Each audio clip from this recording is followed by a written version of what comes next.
to replace the battery of the watch.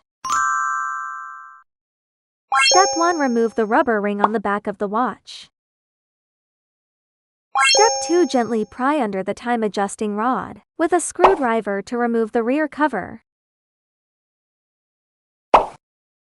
Please note that there is a metal spring buckle on the inner side of the battery slot. Step 3. Use a small blade to pry open the buckle spring at the battery slot of the watch, and the battery will pop out automatically.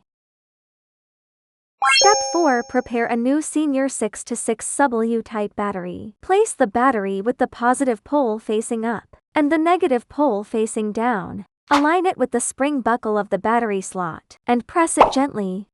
After it is in place, the spring of the battery slot will automatically fasten the battery. Step 5. Align the notch of the rear cover with the direction of the time adjusting rod and press the entire rear cover down horizontally and fasten it. About 20 kilograms of force is required. Step 6. Gently pull out the time adjusting rod. Adjust the time to the current moment by rotating this rod.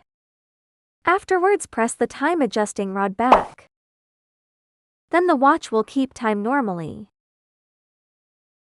Step 7. Install the rubber ring back to its original position, and the battery replacement is completed.